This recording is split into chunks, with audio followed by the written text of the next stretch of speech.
बिना थके आप सभी का बच्चों की तरह पालन पोषण कर रही हूँ। मैं तब भी थी जब आप लोग नहीं थे, और मैं तब भी रहूंगी जब आप लोग नहीं रहेंगे। पर अब ऐसा लगता है कि मैं थक रही हूँ। आपकी धरती माँ थक रही है।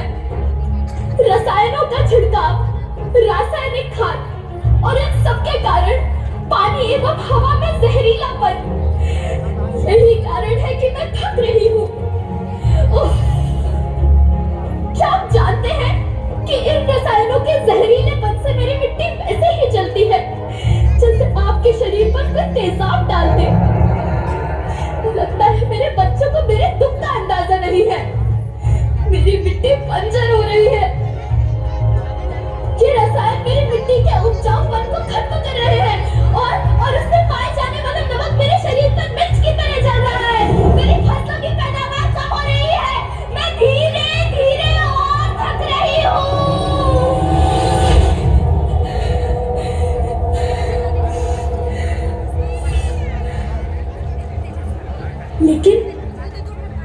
लेकिन अब मुझे याद आता है कि पहले मैं बहुत सुंदर थी, बहुत प्रसन्न थी, हमेशा हंसती थी। मुझे अब भी याद है।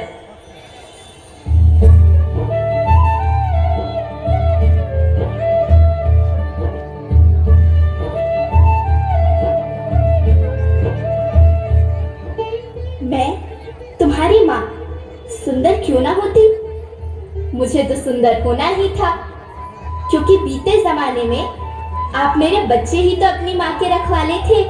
आप लोग प्राकृतिक खेती करते थे और फिर हमारी सभ्यता में तो प्रार्थना भी धरती कल्याण की है। ओम द्यौ शांति, अंतरिक्षः शांति, पृथ्वी शांति, ओषधयः शांति, वनस्पतयः शांति।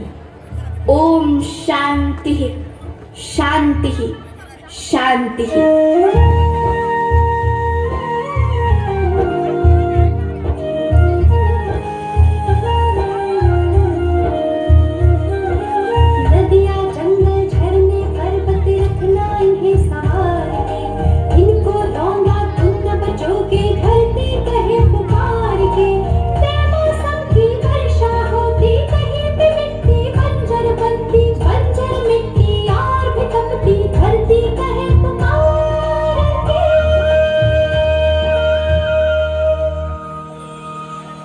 हजारों साल से मनुष्य धरती की गोद में रहता आया है, लेकिन आज मैं आपसे पूछती हूँ कि आपने इसके बदले धरती माँ को क्या दिया?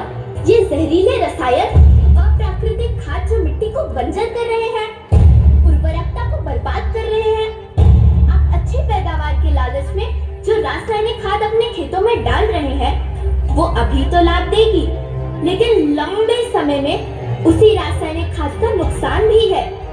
रासायनिक खाद जहर समान है, और तो और फसलों में पानी की खपत भी बढ़ गई है, जिससे खेती की लागत बढ़ रही है और पानी का स्तर जमीन के काफी नीचे जा रहा है।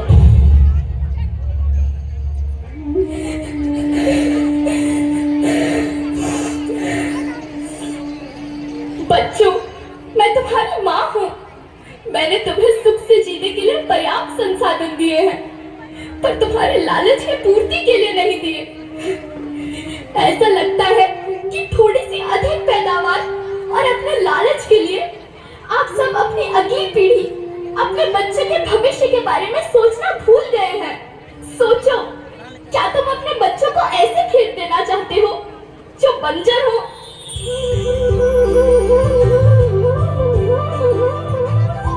अरे तुम तो विंध्य की बेटी हो, मध्य प्रदेश की बेटी हो, भारत की बेटी हो।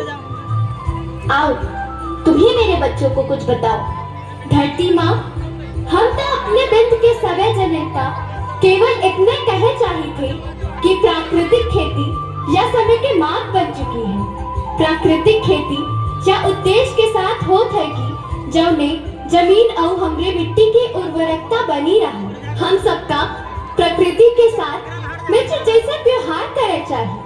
हम अपना से आने वाली पीढ़ी की तरफ से या विषय का ध्यान देके सुने और देखे के विनती करी थी। अभी न संभले मेरे बच्चे तो फिर तुम पछताओगे। नेचुरल फार्मिंग न हुई तो हाथ धरे रह जाओगे। माँ का शोषण कौन है करता, कौन है मिट्टी जहर से भरता। जब से जैविक खाद को छोड़ा, खुशहाली से नाता तोड़ा।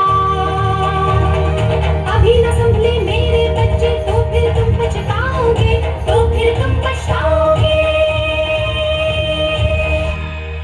लेकिन धरती माँ, आपको सुरक्षित और प्रसन्न रखने का उपाय क्या है? एक ही उपाय है, धरती एक, परिवार एक, भविष्य एक। इस मूल मंत्र को आत्मसात कर लो। प्राकृतिक संसाधन को बचाओ, प्राकृतिक खेती को अपनाओ और परंपरागत देसी पद्धति से जैसे गो आधारित उत्पाद, जीव